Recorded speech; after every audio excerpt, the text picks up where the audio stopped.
Students, आज के इस वीडियो में हम बात करेंगे parallelogram law of addition of two vectors की, यानी कि दो वेक्टर्स को जोड़ने के लिए पैरेललोग्राम लॉ यूज करेंगे।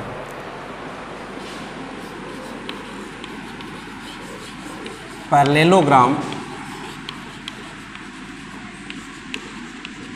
लॉ ऑफ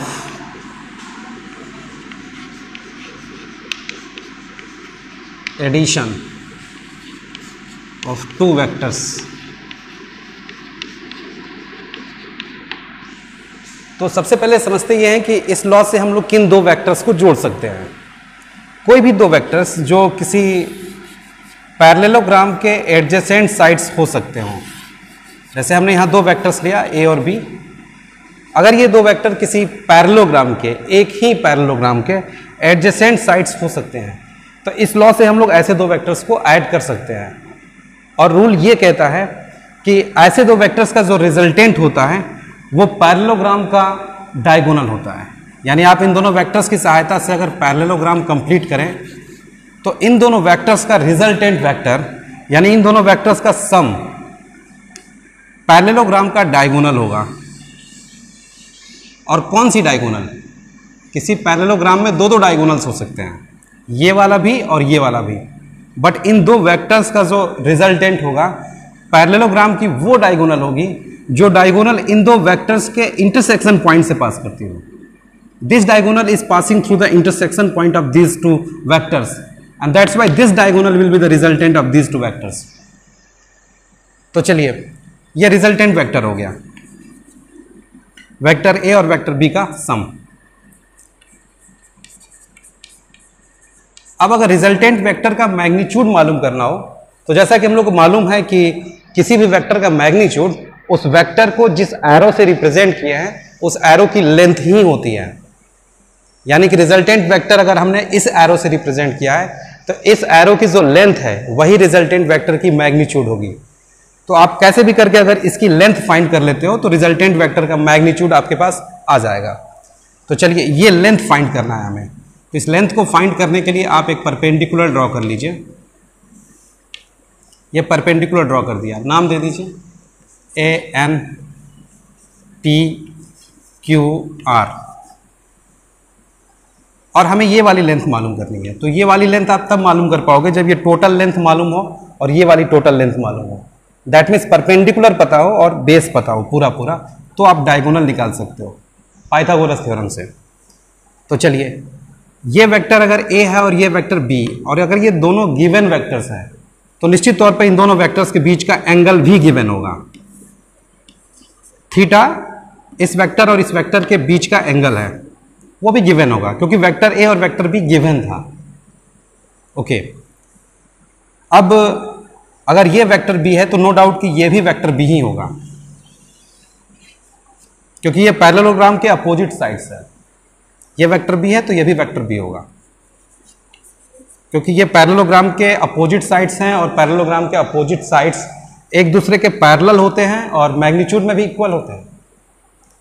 तो ये वेक्टर B बन जाएगा। अब ध्यान दीजिएगा, अगर ये B है, ये एंगल थीटा है, तो फिर ये भी एंगल थीटा होगा। ये थीटा है तो ये भी थीटा होगा। Reason? Because these two are parallel and this one is a transversal line. तो ये एंगल बराबर हो जाएगा थीटा। अब ध्यान दीजिएगा, अगर ये B है, ये पूरी वैल्यू अगर B है, ये एंगल थीटा है, तो ये आपका आ जाएगा B cos थीटा, ये लेंथ, और ये वाली लेंथ आ जाएगी B sin थीटा। ओके, हमें ये पूरी लेंथ मालूम करनी है जिससे कि हम इस वेक्टर और इस वेक्टर का रिजल्टेंट वेक्टर का मैग्नीट्यूड मालूम कर पाए। तो इसके लिए आप इस ट्रायंगल के अंदर आ जाइए, ANQ ट्रायंगल में। इन ट्रायंगल ANQ, तो ANQ में हाइपोटेनियस की स्क्वायरिंग, हाइपोटेनियस मान लेते हैं R के बराबर है। R की स्क्वायरिंग बराबर होगी बेस की स्क्वायरिंग। तो बेस है आपका A plus B cos theta, B cos theta का स्क्वायर प्लस परपेंडिकुलर कितना? परपेंडिकुलर की लेंथ आपकी 20 sin थीटा है, तो ये आपका आ जाएगा b साइन थीटा का स्क्वायर, या आर स्क्वायर मिल जाएगा आपको, स्क्वायरिंग करिए, A square plus B square cos square theta और plus 2ab cos theta, plus आखिरी में आपके पास B square sine square theta. तो यहाँ से रिजल्टेंट की स्क्वायरिंग करिएगा, ये ए स्क्वायर है plus B square cos square theta और B square sine square theta मिलकर के आ जाएगा आपके पास बी स्क्वायर, और ये क्या है 2ab कॉस थीटा। तो यहाँ से ये रिजल्टेंट की वैल्यू मिल जाएगी आपके पास रूट ओवर के अंदर A square plus B square plus 2ab cos theta. तो ये रिजल्टेंट वेक्टर का मैग्नीट्यूड हो गया, यानी कि आपने इस डायगोनल की लेंथ निकाल दी है। इस डायगोनल की लेंथ ही इन दोनों वेक्टर्स के रिजल्टेंट वेक्टर की लंबाई होगी, मैग्नीट्यूड होगा। बट अभी तक आप वेक्टर पूरी तरह से नहीं निकाल पाए हो। इफ दिस इज वेक्टर, तो ना केवल आपको इसका मैग्नीट्यूड बताना पड़ेगा बल्कि डायरेक्शन भी बतानी पड़ेगी। तो आइए अभी समझते हैं कि इस रिजल्टेंट वेक्टर की डायरेक्शन कैसे मालूम करेंगे। तो इस रिजल्टेंट वेक्टर की डायरेक्शन मालूम करने के लिए हम लोग इस रिजल्टेंट वेक्टर को किसी भी एक वेक्टर के साथ बना हुआ एंगल बता देते हैं।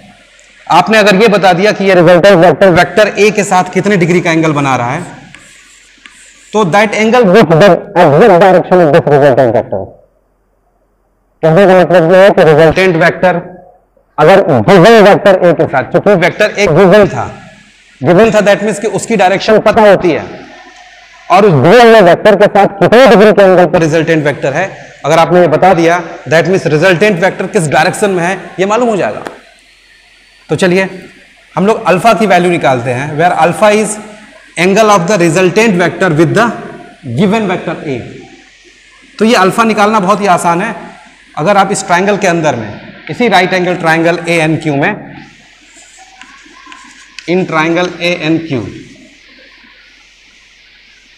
आप tan अल्फा के लिए फार्मूला लगा दीजिए, tan alpha is equal to perpendicular by base. तो perpendicular is b sine theta and base is a plus b cos theta. तो देखिए ये सारी वैल्यूज मालूम होती है, दोनों वेक्टर्स के मैग्नीट्यूड आपको पता होगा और दोनों वेक्टर्स के बीच में जो एंगल है थीटा वो भी मालूम होता है। इन सारे डेटाज के अकॉर्डिंग आप अल्फा आराम से प्रेडिक्ट कर सकते हो, और जैसे ही आप अल्फा कैलकुलेट कर लिया तो आप कह सकते हो कि रिजल्टेंट वेक्टर गिवन वेक्टर के साथ इतनी डिग्री के एंगल पर है। दैट मीन्स कि आपने रिजल्टेंट वेक्टर का मैग्नीट्यूड और डायरेक्शन दोनों ही बता दिया, और यही parallelogram law of addition of two vectors है।